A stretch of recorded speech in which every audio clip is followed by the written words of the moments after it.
ამის სახელითა მამისათა და ძისათა და წმენდისა სულისათა აზ და მარადის და უკუნთი უკუნისამდე ამინ. მე მგონი ცოტა გასასწორებელი აორებს ხმას. გილოცავთ დღევანდელ დღეს წმინდა პეტრესა და წმინდა პავლე მოციქულის ხსენების დღეს, თავთა მოციქულთა ხსენება არის დღეს. რა თქმა უნდა, ყველა დღესასწაულზე არის სულიერი სიხარული, გრძნობს ადამიანი თვისახურებაში მონაწილეობით, სულიერი ცხოვრებით და დღეს განსაკუთრებული სიხარული გრძნობა და ეკლესიაც განსაკუთრებულად აღნიშნავს ამ დღეს წინ უძღვის ამ დღესასწაულს მარხვა და მოგეხსენებათ რომ სულ 4 მარხვაა და უდიდეს დღესასწაულებს უძღვის წინ შობას, აღდგომას და ღვთისმშობლის მიძინებას და დღევანდელ დღეს ბევრი დღესასწაულს არ აქვს წინ მარხვა.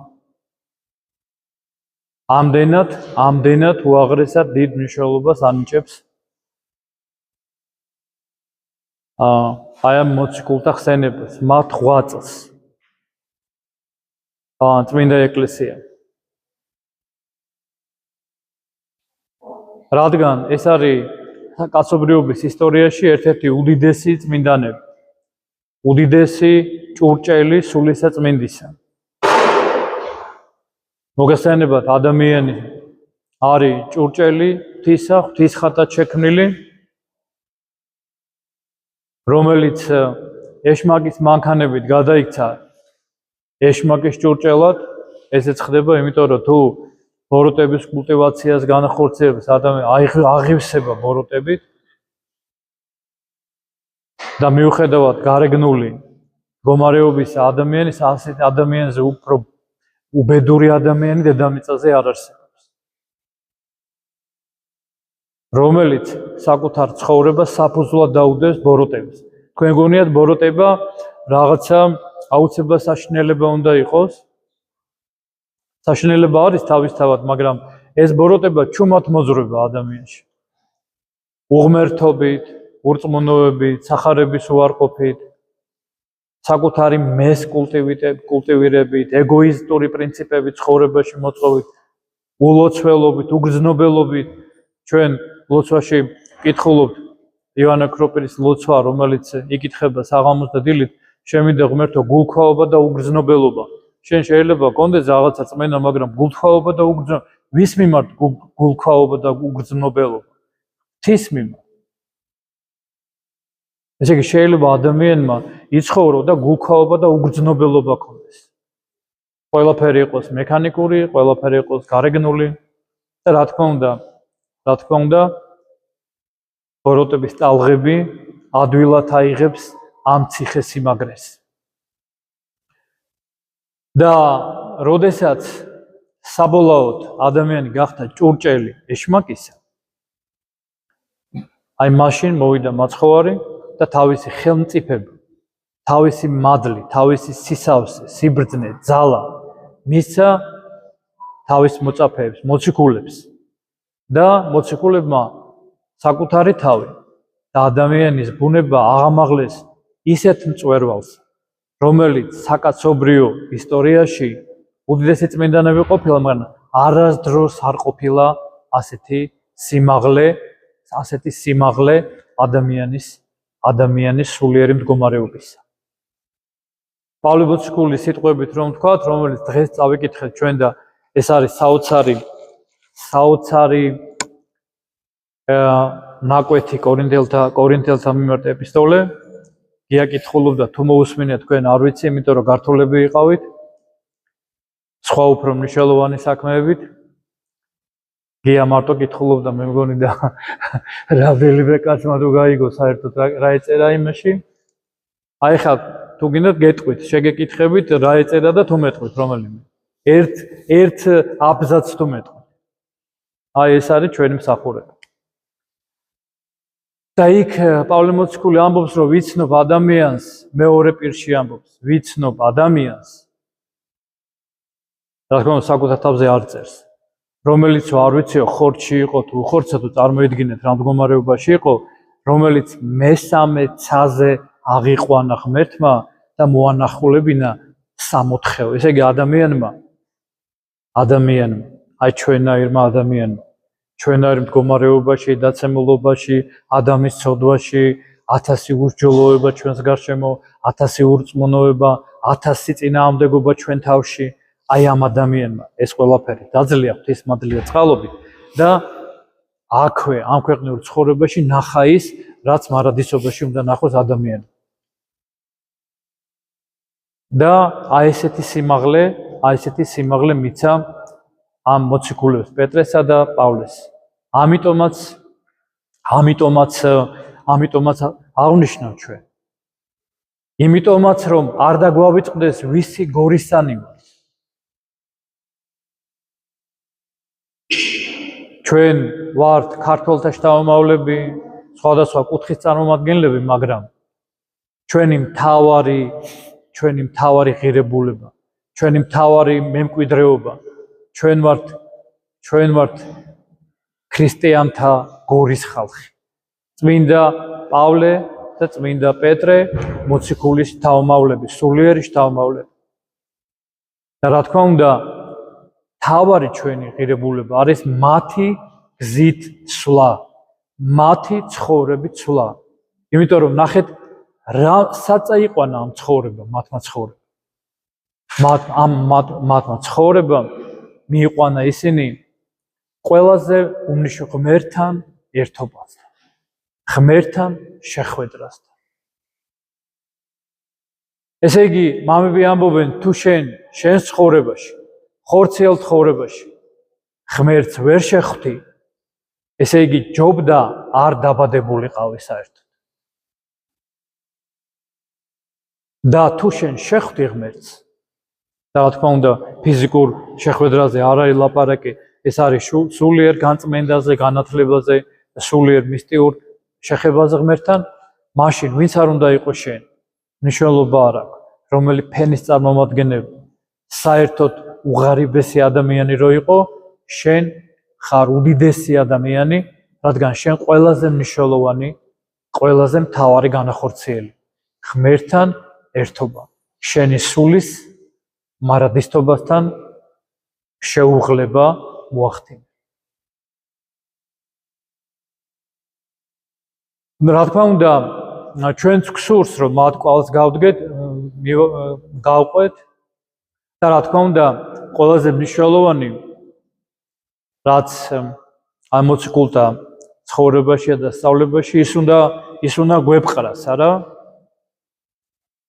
დღეს ასევე წავიკითხეთ ჩვენ მაცხოვრის სიტყვები, რომელიც მიმართა პეტრე მოციქულს.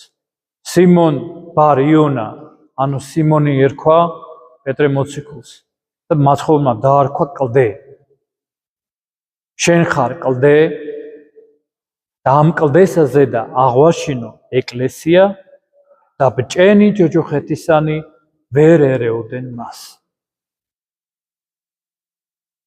ესე იგი, შენ ხარ კლდეო, შენ პეტრე კი არ ხარ კლდეო, ადამიანი და პიროვნებაო.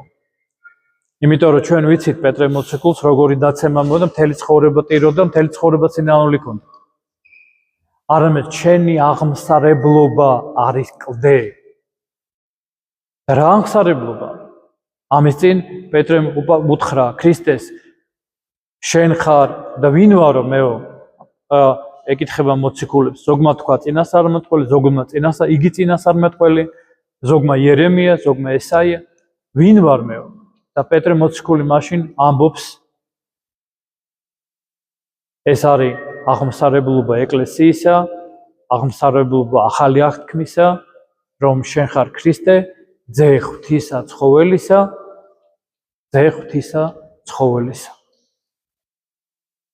და აი ეს აღმსარებლობა ყოფილა ბებო და ძმებო კლდე, რომელზეც უნდა დაეფუძნოს ადამიანი. ანუ კლდე, მამები ამბობენ, ქრისტე პეტრე თავისთავად არ არის კლდეო. პეტრე გახდა კლდე ნამდვილი კლდისაგან და ნამდვილი კლდე არის ქრისტე. ის არის კლდე ნამდვილი. ამიტომ ნამდვილი აღსარებლობა ეს არის ქრისტეზე დაფუძნება, მის ცხოველს ყოფილ მათზე, მის რწმენაზე, რომელსაც ვერც ბჭენი ჯოჯოხეთისან, ვერც ლეგიონი ეშმაკთან, ვერც საკაცობრიო ბოროტება ვერ მოერევა, ვერც ყოველდღიური რუტინა ვერ შთანთქავს, ყოველდღიური ადამიანური ბოროტება ვერ გადალახავს. კლდე, რომელსაც ადამიანმა მუდმივად უნდა შეაპყროს საკუთარი გული და გონება, მუდმივად უნდა ასაზრდოოს საკუთარი გული და გონება აი ამ სარწმუნოებით, რაც ჭირდება ადამიანს საკვებზე უფრო მეტად, ჰაერზე უფრო მეტად, წყალზე უფრო მეტად, მის გულს და გონებას ჭირდება ყოველდღიური, ყოველწამიერი საზრდოება აი ამ ცხოველს ყოფილი რწმენით. რწმენით მაცხოვრისა ჩვენისა იესო ქრისტეს რწმენით.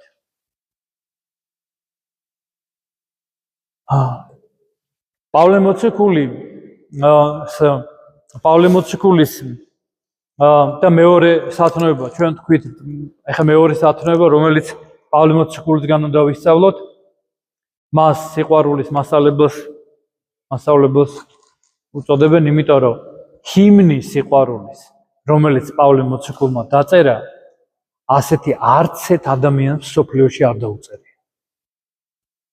ასეთი რამ ადამიანის ბაგეებიდან, ვინც არ უნდა იყოს, რელიგიური მოღვაწე, ფილოსოფოსები თუ გენიოსები თუ არ ვიცი რას უძახიან ადამიანები, ასეთი რამ არავის არ უთქვავს. ესეც მე მგონი წავიკითხე თუ არა, ესაც აგვიკითხავს. მე წაგიკითხავთ ამას, ეს აუცილებლად უნდა წავიკითხოთ. თქვენ ყველას გექნებათ ეს წაკითხული, მაგრამ ეს ერთხელ კი არა. 1000 ჯერ უნდა წაიკითხოს ადამიანმა. 1000 ჯერ. იმიტომ რომ არ შთაინთქა საკუთარ ეგოიზმში. ადამიანი კომფორტულად ცხოვრობს საკუთარ ეგოიზმში. ამიტომაც აქვს პრობლემა ყველასთან. პრობლემა მოძღვართან, პრობლემა ოჯახში, პრობლემა საზოგადოებასთან, ყველასთან პრობლემა აქვს, როცა შენ ცხოვრობ კომფორტულად ეგოიზმში. იმიტომ რომ ეგოიზმი ნიშნავს შენ გაქვს უფრო მეტად შენი დაცემული პიროვნული სიყვარული, ვიდრე ღვთაებრივი ამაღლებული, რომელიც განასრულიერებს. ვინც არ უნდა იყოს, შენ ყველას ჭირდება ეს. ყველას ჭირდება ეს. ქრისტიანობა არ არის მარტო სანთლის ანთება და სეფისკვერის ყიდვა. ეს არის სანთელთ მადიდებლობა და სეფისკვერთ მადიდებლობა. როცა ჩვენ მოვდივართ და სანთელს ვანთებთ მარტო და სეფისკვერთ. და მივდივარ და არაფერი არც ეპისტოლე გვახსოვს, არც არაფერი, მივდივართ სახში და საშინელებებს ჩავდივართ და საერთოდ ჩვენ თავში ჩაიხედავ და არაფერი ქრისტიანული არ არის. სუფთა მატერიალისტები ვართ. ესე იგი ნიშნავს, რომ ჩვენ ვართ სანთელთმადიდებლები ან სეფისკვერთ. ამას კარგად ვაკეთებთ. ყველაზე კარგად ვაკეთებთ ამას. ყიდულობთ სანთელს და ყიდულობთ სეფისკვერს.